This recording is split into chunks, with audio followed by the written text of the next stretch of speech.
नस्ल को जगाना चाहता हूँ, मदीना में भी जाना चाहता हूँ। हमारे चैनल से जुड़ने के लिए YouTube पर निदा नेटवर्क को सब्सक्राइब करना। ये बड़ा साहब अजीबो गरीब मरहला है। बड़े पढ़े लिखे लोग हैं आज के इस दौर में और इस समाज में। आज पढ़ा लिखा नौजवान समझता है मैं जो कमाता हूँ ये सब मेरा है। समझते हैं ना भाई, मैं जो कमाता हूँ ये सब मेरा है।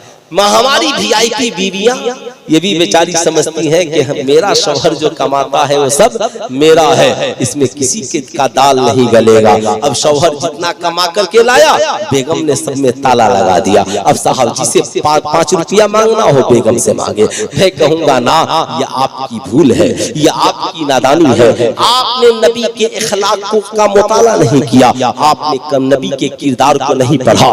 एक नौजवान मुस्तफा करीम की बारगाह में पहुंचा, अर्ज गुजार हुआ फिदा का अबी योमी या रसूल अल्लाह मेरे माँ बाप आप पर कुर्बान। आका जी मेरा एक सवाल है। आका ने पूछा बताओ क्या सवाल है? कहा या रसूल अल्लाह मैं ये जानना चाहता हूँ कि मर्द के ऊपर पहला हक किसका है ना, बता दो मर्द के ऊपर पहला हक किसका है?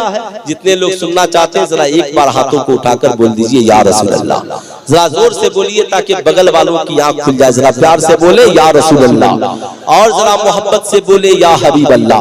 आका करीम मुस्कुराए, कहा नौजवान बहुत प्यारा सवाल है, जानना चाहते हो मर्द के ऊपर पहला हक किसका? हाँ या रसूल अल्लाह। कहा मर्द के ऊपर पहला हक उसकी माँ का है।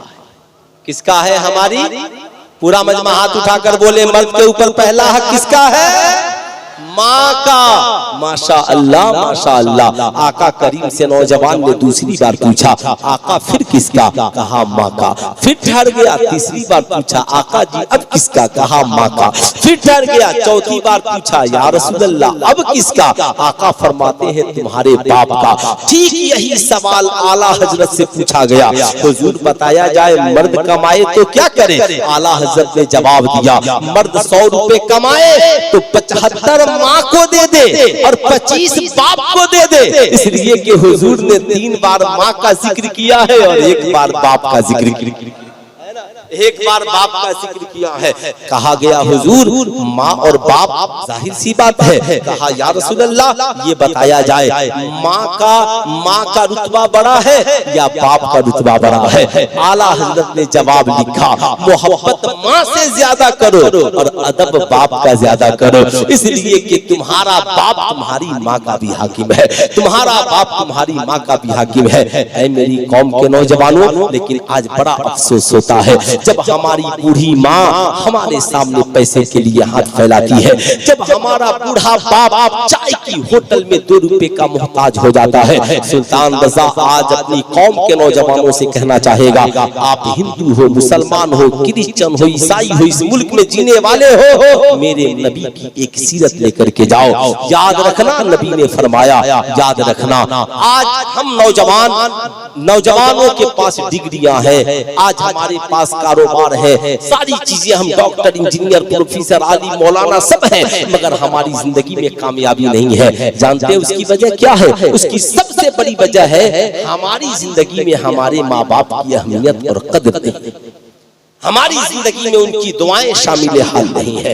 आज यही वजह है साहब, बूढ़ी माँ रमजान के महीने में अगर बोल दे बेटा ईद आने वाली है कुछ पैसे भेज दे, तेरे अब्बा के लिए भी कपड़े लेने हैं, मुझे भी, तेरा एक भाई भी है, तेरी एक बहन भी गरीब है, तो आज की औलादें कहती है अम्मा फोन रख दे, अपने बीवी बच्चों से बचेगा तब ना भेजेंगे। सुल्तान रजा पूछना चाहता है बता तू किसके लिए कमाता है? क्या करेगा वो कमाई जो तू कमाए और तेरे बाप को तेरी कमाई से खुशियां हासिल न हो, तेरे पैसे से तेरी माँ को फायदा न हो? तू कहता है बचेगा तब भेजेंगे। जरा याद कर कुरान ने क्या कहा, रब्बिरहम्हुमा कमा रब्बयानी सगीरा। जब माँ बाप के सामने जाना तो जवानी को याद मत करना, अपने बचपन को याद करना। क्या तेरी माँ ने जब रोटियां बनाई थी तो कभी कहा था बेटे पहले मैं खाऊंगी, बचेगा तो तू खा लेना? क्या तेरे बाप को जब तनख्वाह मिली थी, तेरे बाप ने तिजारत करके पैसे कमाए थे, तो तेरे बाप ने कभी तुझसे कहा था बेटे पहले मैं अपनी जरूरत पूरी करूंगा बाद में तू अपनी जरूरत पूरी करना? नहीं, माँ ने रोटियां बनाकर सारे भाइयों से कहा था, बेटो आ जाओ, जिसे जितनी जरूरत हो रोटियां खा लो। साहब तेरे बाप ने पैसा लाने के बाद कहा था, बेटा मैं अपनी जरूरत बाद में पूरी करूंगा। बाप पेबंद लगा, कुर्ता पहनकर ड्यूटी पे चला जाता था, लेकिन आने के बाद कहता था, बेटा ये पैसा ले, कॉलेज का फी भर लेना, तेरा जूता फट गया है खरीद लेना, तेरे कपड़े फट गए हैं कपड़ों को बदल दे। तेरे बाप को अच्छा नहीं लगता कि मेरा बेटा फटा हुआ लिबास पहनकर कॉलेज जाए, मेरा बेटा फटा हुआ जूता पहन करके कॉलेज जाए, मेरा बेटा फटा हुआ बैग लेकर के कॉलेज जाए। तेरे बाप ने अपनी सारी जिंदगी की कमाई तुझे इंजीनियर बनाने के लिए, तुझे डॉक्टर बनाने के लिए, तुझे प्रोफेसर बनाने के लिए, तुझे समाज का एक पढ़ा लिखा नौजवान बनाने के लिए तेरे माँ बाप ने सारी जिंदगी की कमाई लगा दी। तेरी माँ ने कभी पैसे घट गए तो कान की बाली बेच दी, कभी पैसे घट गए तो गले का चैन बेच दिया, कभी पैसे घट गए तो पाँव के पायल बेच दिए। मगर हमने अपने माँ बाप पे कितना जुल्म किया यार, इतने जुल्म किए हमने कि माँ बाप बुढ़ापे के आलम में हम मजे में बिरयानी खाकर बीवी के साथ और बच्चों के साथ सोए रहे, और हमारे बाप रात की तन्हाई में दवा की जो घूंट की मोहताजी में रोते रहे। हमारे माँ बाप ये देखकर खुश रहे, चलो मेरा बेटा आराम से है। मैं कहूँगा नौजवानों नहीं, अपनी जिंदगी के मिजाज को बदलो, अपनी जिंदगी के मियार को बदलो, और आज के इस जलसे से पैगाम लेकर जाओ, आज के बाद दिल्ली रहना, मुंबई रहना, कलकत्ता रहना, लुधियाना रहना, सऊदी अरब रहना, जब कमाना तनख्वाह मिले ना तो पहला फोन अपनी बूढ़ी माँ को करना, अम्मा तेरे बेटे को तनख्वाह मिली है, बोल तुझे कितने पैसे की जरूरत है। माँ का कलेजा फख्र से चौड़ा हो जाएगा, मोहब्बत के आंसू आ जाएंगे, दौड़ कर जाएगी और तेरे बाप से कहेगी, सुना है बेटे का फोन आया था, पूछ रहा था कितने पैसे की जरूरत है। बाप कहता है, सुनो उससे कहना ना पहले अपनी बीवी की जरूरत पूरी कर लेगा, अपने बच्चों की पढ़ाई का इंतजाम कर लेगा, हम तो बूढ़े हो गए हैं, हम तो पुराने कपड़े में भी हमारी ईद हो जाएगी, सुनो कहना बचेगा तो हमारे लिए भेज देगा। सुल्तान रजा कहना चाहेगा, माँ बाप से कहना, अब्बा ये न कहे कि बचेगा तो भेजूंगा, आप दुआ करें, आपकी दुआओं से बचेगा ही बचेगा।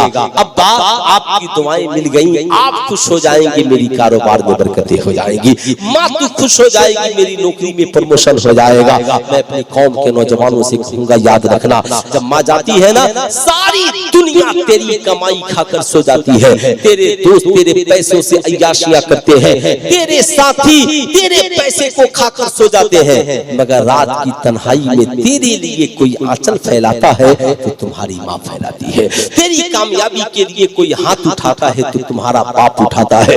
दुआ करता है, मौला मेरे बेटे को कामयाब कर दे, तेरी माँ दुआ करती है, मौला मेरे बच्चों की जिंदगी को कामयाब कर दे। इसलिए सुल्तान रजा आपसे कहना चाहेगा, आज के बाद जब घर जाना ना तो बाबा बड़ा गैरतमंद होता है, वो बच्चों के सामने हाथ नहीं फैलाना चाहता, तो 4 दिन बगैर है ना, बगैर चाय पान के गुजार लेगा, मगर बच्चे से नहीं कहेगा। मैं कहूँगा रात की तन्हाई में कभी बूढ़े बाप का चुपके से जेब भी देख लेना, इस नियत से कि मेरे बाप के जेब में पैसे हैं कि नहीं है, नहीं है तो चुपके से डाल देना। कभी बूढ़ी माँ के आंचल को भी खोल कर देख लेना, दुपट्टे के आंचल को, कि उसमें कुछ पैसे हैं कि नहीं है, नहीं है ना तो चुपके से बांध देना, ताकि तेरी माँ तेरे बच्चों के सामने मोहताज न हो, तेरा बाप चाय की होटल में किसी का मोहताज न हो।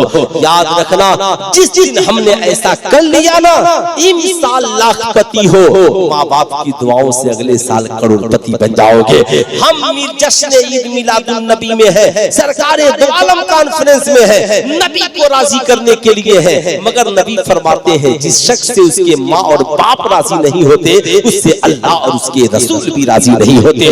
इसलिए अल्लाह उसके रसूल को राजी करने के लिए माँ बाप को राजी करे। इसलिए सुल्तान रजा पूछना चाहता है, कितने नौजवान हैं जो आज के बाद कमाएंगे तो सबसे पहले अपने माँ और बाप की खिदमत करेंगे?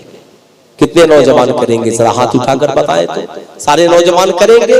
माँ बाप की खिदमत जरूर करना, दूसरों तक भी मेरे इस पैगाम को पहुंचाना, इस मैसेज को पहुंचाना, अपनी जिंदगी में इनकलाब लाने के लिए ये काफी है।